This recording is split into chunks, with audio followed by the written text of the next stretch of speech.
जय श्री कृष्ण। राधे राधे। 2025 में जन्माष्टमी कब है? लोगों में जन्माष्टमी को लेकर काफी कंफ्यूजन हो गया है। उन्हें पता ही नहीं लग रहा है कि जन्माष्टमी 15 को है या 16 को। बहुत बड़ी असमंजस की स्थिति बनी हुई है। लेकिन आज हम अपने स्माइल फैमिली चैनल पर विस्तार पूर्वक आपको बताएंगे कि जन्माष्टमी 15 को है या 16 को। बस विस्तार से इस वीडियो को अंत तक जरूर देखें और सच्चे दिल से लाइक करें। कमेंट में लिखें जन्माष्टमी की हार्दिक शुभकामनाएं। कहीं गलत दिन पर व्रत मत रख लेना, नहीं तो पाप लग जाएगा। मुहूर्त में करें पूजा पाठ। और जन्माष्टमी पर एक ऐसा उपाय आज हम आपको बताएंगे जिससे आपका जीवन पूरी तरह से बदल जाएगा। भगवान श्री कृष्ण आपको इतना धन देंगे जिसकी आप कल्पना नहीं कर पाएंगे। यह उपाय बहुत ही गुप्त है। आप धनो धनवान, आपकी काया पलट जाएगी। रिद्धि सिद्धि आपके जीवन में प्रवेश कर जाएगी। राहु दोष पितृदोष कोसों दूर होगा। मंगल दोष भी दूर हो जाएगा। यहां तक कि काल सर्प दोष भी दूर हो जाएगा। बस सुंदर सी वीडियो को जरूर देखें, आपके बिगड़ते कार्य बन जाएंगे। दोस्तों, हर साल भाद्रपद मास के कृष्ण पक्ष की अष्टमी तिथि को कृष्ण जन्माष्टमी के रूप में मनाया जाता है। द्वापर में श्री कृष्ण परम पुरुषोत्तम भगवान का जन्म भाद्रपद की अष्टमी तिथि रोहिणी नक्षत्र और चंद्रमा वृषभ राशि में मध्य रात्रि में हुआ। उनके जन्म लेते ही दिशाएं स्वच्छ व प्रसन्न एवं समस्त पृथ्वी मंगलमय हो गई थी। विष्णु के अवतार श्री कृष्ण के प्रकट होते ही जेल की कोठरी में प्रकाश फैल गया। कृष्ण के प्राकट्य से स्वर्ग में देवताओं की दून दुबिया अपने आप बज उठी तथा सिद्ध और चारण भगवान के मंगलमय गुणों की स्तुति करने लगे। दोस्तों, जन्माष्टमी व्रत का महत्व शास्त्रों में जन्माष्टमी के व्रत को 1000 एकादशी व्रत के समान माना गया है। 100 बार गंगा स्नान करने का जो पुण्य मिलता है, मात्र जन्माष्टमी का व्रत करने से प्राप्त हो जाता है। जाप का अनंत गुना फल देने वाला जन्माष्टमी के दिन ध्यान, जाप और रात्रि जागरण का विशेष महत्व है। इसलिए जन्माष्टमी की रात में जागरण करके भगवान के भजन कीर्तन करने चाहिए। भविष्य पुराण में इस व्रत के संदर्भ में उल्लेख है कि जिस घर में यह देव का व्रत किया जाता है, वहां अकाल, मृत्यु, गर्भपात, किसी भी मां के बच्चे गर्भ में नहीं मरते, गर्भ ठहरता है। वैधव्य, दुर्भाग्य तथा कलह नहीं होती। जो एक बार भी इस व्रत को करता है, उसे श्री कृष्ण का आशीर्वाद प्राप्त होता है। वो प्राणी संसार के सभी सुखों को भोग कर विष्णु लोक में निवास करता है। जन्माष्टमी पूजन विधि। हिंदू धर्म में भगवान श्री कृष्ण की पूजा सभी संकटों से निकालकर सुख, समृद्धि और सौभाग्य का वरदान देने वाली मानी गई है। जन्माष्टमी के दिन प्रातः जल्दी उठकर स्नान आदि से निवृत्त होकर स्वच्छ वस्त्र धारण करें। इसके बाद पूर्व या उत्तर की ओर मुख्य करके व्रत का संकल्प लें। अगर नॉर्थ ईस्ट में भगवान कृष्ण को लगाया जाए तो आप अपने जीवन में धर्म युद्ध में खड़े हैं, कर्म क्षेत्र में खड़े हैं, तो वहां आपकी जीत सुनिश्चित है और आपकी जितनी भी परेशानियां हैं उन्हें कान्हा दूर कर देते हैं। माता देवकी और भगवान श्री कृष्ण की मूर्ति या चित्र पालने में स्थापित करें। पूजन में देवकी वासुदेव, बलदेव, नंद, यशोदा आदि देवताओं के नाम जपें। रात्रि में 12 बजे के बाद श्री कृष्ण का जन्मोत्सव मनाएं।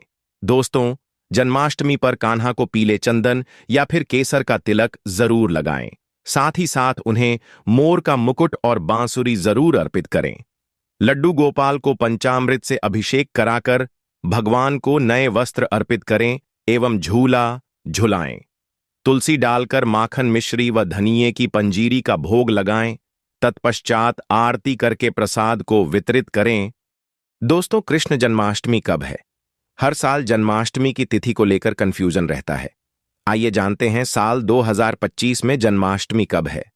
पूजा का शुभ मुहूर्त, पूजा विधि, महत्व और दिन। देखिए, अष्टमी तिथि कब से कब तक रहेगी। जन्माष्टमी तिथि व शुभ मुहूर्त नोट करें। 2025 में कृष्ण जन्माष्टमी 15 अगस्त को मनाई जाएगी। अष्टमी तिथि आरंभ होगी 15 अगस्त को रात्रि 11:49 पर और अष्टमी तिथि समाप्त होगी 16 अगस्त रात्रि 9:34 पर। रोहिणी नक्षत्र प्रारंभ होगा। 17 अगस्त प्रातःकाल 4:38 पर। रोहिणी नक्षत्र समाप्त होगी 18 अगस्त प्रातःकाल 3:17 पर। निशित काल पूजा का समय होगा 15 अगस्त रात्रि 12:04 से रात्रि 12:47 तक। पारण का समय होगा 15 अगस्त रात्रि 12:47 के बाद। दोस्तों चलिए जानते हैं जन्माष्टमी पर श्री कृष्ण की जन्म कथा। दोस्तों जन्माष्टमी की यह कथा चुपके से भी सुनने से समस्त तकलीफें, बीमारियां सब समाप्त हो जाती हैं। पितृदोष, मंगल दोष, काल सर्प दोष, शनि दोष तुरंत ठीक हो जाते हैं। आइए सुनते हैं जन्माष्टमी की कथा। दोस्तों पौराणिक कथाओं के अनुसार भाद्रपद महाकृष्ण पक्ष की अष्टमी तिथि को भगवान कृष्ण ने माता देवकी की 8वीं संतान के रूप में जन्म लिया था। कृष्ण जी का जन्म मथुरा में कंस के कारागार में हुआ था। माता देवकी राजा कंस की बहन थी। कंस को सत्ता का लालच था। उसने अपने पिता राजा उग्रसेन की राजगद्दी छीनकर उन्हें जेल में बंद कर दिया था और स्वयं को मथुरा का राजा घोषित कर दिया था। राजा कंस अपनी बहन देवकी से बहुत प्रेम करते थे। उन्होंने अपनी बहन का विवाह वासुदेव से कराया था। लेकिन जब वह मां देवकी को विदा कर रहा था, तभी एक आकाशवाणी हुई कि देवकी का 8वां पुत्र कंस की मौत का कारण बनेगा। यह सुनकर कंस डर गया। उसने तुरंत अपनी बहन और उनके पति वासुदेव को जेल में बंद कर दिया। उनके आसपास सैनिकों की खड़ी पहरेदारी लगा दी। कंस अपनी मौत के डर से देवकी और वासुदेव के 7 संतानों को मार चुका था। कृष्ण जी का जन्म इसके बाद भाद्रपद महाकृष्ण पक्ष की अष्टमी तिथि को रोहिणी नक्षत्र अंधेरी रात में भगवान कृष्ण ने देवकी की 8वीं संतान के रूप में जन्म लिया। श्री कृष्ण के जन्म लेते ही कोठरी प्रकाशमय हो गई। आकाशवाणी हुई कि विष्णु जी ने कृष्ण जी के अवतार में देवकी के कोख में जन्म लिया है। उन्हें गोकुल में बाबा नंद के पास छोड़ आए और उनके घर एक कन्या जन्मी है। उसे मथुरा लाकर कंस को सौंप दें। कान्हा चले गोकुल धाम। आकाशवाणी सुनते ही वासुदेव के हाथों की हठ खड़ी खुल गई। सभी पहरेदार सोने लगे। कान्हा को एक टोकरी में बाल गोपाल को रखकर सिर पर रख लिया और गोकुल की ओर चल पड़े। कान्हा को गोकुल धाम ले जाने में वासुदेव को कई मुसीबतों का सामना करना पड़ा। यमुना नदी कृष्ण जी के चरणों को स्पर्श करने के लिए उफान पर आ गई, लेकिन चरण स्पर्श के बाद वो फिर से शांत पड़ गई। वो कान्हा को बाबा नंद के पास छोड़ आए और गोकुल से कन्या को लेकर वापस लौट आए। जेल अपने आप बंद हो गया और उनके हाथों में हथकड़ियां लग गईं। कन्या के रोने की आवाज सुनते ही सभी पहरेदार उठ गए। कंस बंदी गृह आया। वो कन्या को देवकी और वासुदेव की 8वीं कन्या समझ उसे मारने चला, लेकिन वो आकाश में उड़ गई और फिर से आकाशवाणी हुई कि कंस को मारने वाला अब इस दुनिया में पैदा हो चुका है। बाबा नंद और उनकी पत्नी मां यशोदा ने कृष्ण जी का पालन पोषण किया। राजा कंस ने कृष्ण जी का पता लगाकर उन्हें मारने की खूब कोशिश की, लेकिन कंस की सारी कोशिशों विफल हुई और कृष्ण जी को कोई मार नहीं सका। अंत में श्री कृष्ण ने कंस का वध किया। राजा उग्रसेन को फिर मथुरा की राजगद्दी सौंप दी। इस तरह से जन्माष्टमी की व्रत कथा पूरी हुई। दोस्तों आगे बढ़ने से पहले कमेंट बॉक्स में अपनी राशि भी डाल दीजिएगा। यदि हमारे पास कोई उपाय होगा तो वो आकर हम आपके कमेंट के रिप्लाई में बता देंगे। दोस्तों जन्माष्टमी पर भूल कर भी ना करें। ये गलतियां तुलसी को लेकर ना करें। ये गलती जन्माष्टमी के दिन भूल कर भी तुलसी की पत्तियां तोड़ने से बचना चाहिए। दरअसल शास्त्रों में कहा गया है कि कृष्ण भगवान विष्णु के अवतार हैं और उन्हें तुलसी अति प्रिय है। ऐसे में इस दिन तुलसी की पत्तियां नहीं तोड़नी चाहिए। जन्माष्टमी से पहले आप तुलसी तोड़कर रख लें। बिना तुलसी के जन्माष्टमी का पर्व अधूरा है। भगवान कृष्ण किसी भी ऐसे भोग को स्वीकार नहीं करते जिसमें तुलसी पत्र ना पड़ा हो। ऐसा भोग पाप के समान होता है, जहरीला माना जाता है। चावल खाना, ये बात तो सभी जानते हैं कि एकादशी के दिन चावल नहीं खाने चाहिए, लेकिन बहुत ही कम लोग जानते हैं कि जन्माष्टमी के दिन भी चावल को खाना वर्जित होता है। चाहे आप व्रत रखें या ना रखें, लेकिन जन्माष्टमी के दिन चावल खाना शुभ नहीं माना जाता। तामसिक भोजन जन्माष्टमी के दिन तामसिक भोजन वर्जित माना जाता है। ऐसे में इस दिन मांस, मदिरा, प्याज और लहसुन नहीं खाना चाहिए। इस दिन गलती से भी लहसुन प्याज का खाना कभी मत बनाना, क्योंकि राहु केतु के कारण ही लहसुन प्याज की उत्पत्ति हुई है और भगवान विष्णु और राहु केतु के बीच में भीषण शत्रुता होती है। अनादर करना। भगवान कृष्ण के लिए सभी भक्त एक समान होते हैं। ऐसे में इस दिन किसी भी व्यक्ति का अनादर करने से बचना चाहिए। एक बार भगवान कृष्ण के भक्त ने एक व्यक्ति का अपमान कर दिया था। उसी क्षण भगवान कृष्ण ने अपने भक्त को श्राप दिया था। इसीलिए किसी का भी अपमान न करें। गाय को सताना। गाय भगवान कृष्ण को बहुत ही प्रिय है, क्योंकि कृष्ण अवतार में उनका पालन पोषण एक ग्वाले के घर में हुआ था। ऐसे में जन्माष्टमी के दिन किसी भी गाय और बछड़े को भूलकर भी नहीं सताना चाहिए। भगवान कृष्ण गाय को सबसे प्रिय मानते हैं। गाय माता को सबसे ज्यादा प्यार करते हैं। इसीलिए गाय को इस दिन रोटी, फल वगैरह मिठाई अवश्य खिलाएं। जन्माष्टमी के दिन केवल सात्विक खाना खाएं। जन्माष्टमी व्रत में दूध और दही जरूरी है। व्रत के दौरान ताजे फलों के शेक, लस्सी, छाछ या दूध का मजा ले सकते हैं। नारियल पानी पी सकते हैं।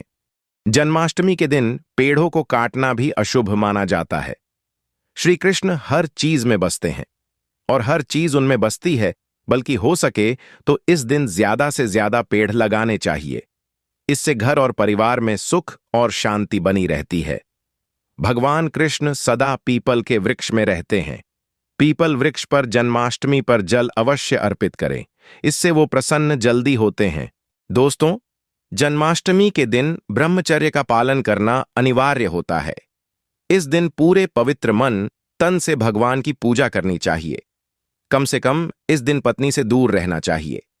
जो पति पत्नी जन्माष्टमी पर एक दूसरे से दूर रहते और संयम और नियम का पालन करते हैं, तो उन्हें एक सुशील और सुंदर पुत्र की प्राप्ति होती है। ऐसे बालक का मुख भगवान कृष्ण की तरह होता है और शरीर भगवान कृष्ण की तरह कोमल होता है। जो लोग इस दिन व्रत रखते हैं, तो उन्हें रात में 12 बजे से पहले अपना व्रत नहीं खोलना चाहिए। उससे पहले व्रत खोलने से पूजा का फल नहीं मिलता है और व्रत भी अधूरा माना जाता है। जन्माष्टमी पर करें इन मंत्रों का जाप। भगवान कृष्ण की कृपा से आपकी समस्त गरीबी दूर हो जाएगी। आप धनवान हो जाएंगे, मालामाल हो जाएंगे। आपके घर में राधा रानी की कृपा बरसेगी, माता लक्ष्मी की कृपा बरसेगी। दोस्तों, श्री कृष्ण मंत्र क्लीं कृष्णाय नमः। भगवान श्री कृष्ण के इस मंत्र का जाप करने से धन धान्य की प्राप्ति होती है। ऐसे में जन्माष्टमी के विशेष अवसर पर इस मंत्र का जाप करने से साधक को शुभ फलों की प्राप्ति होती है। हरे कृष्णा कृष्णा कृष्णा हरे, हरे हरे राम राम राम हरे हरे करने से भगवान कृष्ण के कान खड़े हो जाते हैं। वो भक्त की पुकार अवश्य सुनते हैं। कम से कम इसका जाप 21 बार अवश्य करें या 108 बार भी आप कर सकते हैं। बहुत ही शुभ माना जाता है। दोस्तों, जन्माष्टमी पर जो स्त्री भगवान लड्डू गोपाल को झूला झुलाती है, उसे अनंत काल तक बांझपन का सामना नहीं करना पड़ता है। भगवान लड्डू गोपाल की कृपा से ऐसी स्त्री को सुंदर पुत्र की प्राप्ति होती है। दोस्तों, जन्माष्टमी पर मोर पंख अवश्य लाएं और मंदिर में स्थापित करें। भगवान कृष्ण की बंसी जन्माष्टमी पर अवश्य लेकर आए। अगर आप व्रत रख रहे हैं तो भगवान लड्डू गोपाल के खिलौने आदि जरूर लेकर आना। इसे लाना मत भूलना। और जन्माष्टमी पर कौड़ियां आप ला सकते हैं। भगवान कृष्ण की स्थापना कर सकते हैं। इस दिन गलती से भी किसी भी व्यक्ति को गिफ्ट के तौर पर भगवान कृष्ण को उपहार में कभी मत देना। इससे घर की लक्ष्मी रुष्ट हो सकती है। जन्माष्टमी पर सोने, चांदी, तांबा, पीतल की खरीदारी कर सकते हैं। शुभ माना जाता है। जन्माष्टमी पर पालना अवश्य लेकर आना। इसमें लड्डू गोपाल जी झूला झूलेंगे। दोस्तों, जन्माष्टमी पर तुलसी माता के सामने भगवान कृष्ण के 4 नाम जैसे गोपाला, गोविंदा, देवकी नंदन और दामोदर पुकारे और साथ ही ओम नमो भगवते वासुदेवाय नम मंत्र का जाप करें। ऐसा करने से सभी समस्याएं दूर हो जाएंगी। माता तुलसी आपके घर को धन धान्य से भर देंगी। जन्माष्टमी के दिन भोग में मक्खन के साथ तुलसी दल जरूर डालें और वो भगवान कृष्ण को अर्पित करें। दोस्तों, जन्माष्टमी के शुभ अवसर पर करें नमक का विशेष उपाय। दोस्तों, मैं ईश्वर की सौगंध खाता हूं, नमक का यह उपाय करने से आपके समस्त पाप नष्ट हो जाएंगे, गरीबी दूर हो जाएगी, आपकी नौकरी लग जाएगी, संतान प्राप्त हेतु व्यापार चलाने के लिए भी यह उपाय जरूर करें। दोस्तों, हम भी नमक का यह उपाय जरूर करते हैं। मैं ईश्वर की सौगंध खाता हूं, अगर आपने यह उपाय कर लिया तो आपको करोड़पति होने से कोई नहीं रोक पाएगा। भगवान कृष्ण का विशेष आशीर्वाद मिलेगा। आइए जानते हैं नमक का विशेष उपाय।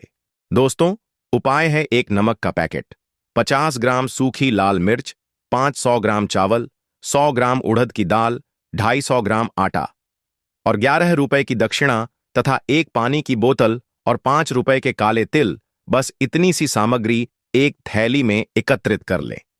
दोस्तों, उसके बाद किसी भी गरीब बुजुर्ग या गरीब महिला को चुपके से दान दे दें और पीछे मुड़कर ना देखे, घर को वापस चले आए। दोस्तों, आप यकीन मानो, गुरु परंपरा से प्राप्त यह महाउपाय आपकी काया पलट कर रख देगा। दिन दुगनी रात चौगुनी आप तरक्की करेंगे। दोस्तों, ये उपाय हम भी जरूर करते हैं। महापुस्तक और शास्त्रों में लिखाए महाउपाय आज हम आपको बता रहे हैं। यह उपाय जन्माष्टमी के दिन जरूर करें। मैं ईश्वर की सौगंध खाता हूं, आपका भाग्य उदय हो जाएगा। दोस्तों, यह उपाय मैं हर जन्माष्टमी के दिन जरूर करता हूं। आप भी यह मौका हाथों से मत जाने देना। सच्चे दिल से कमेंट बॉक्स में जरूर लिखें। राधे राधे, जय श्री कृष्णा।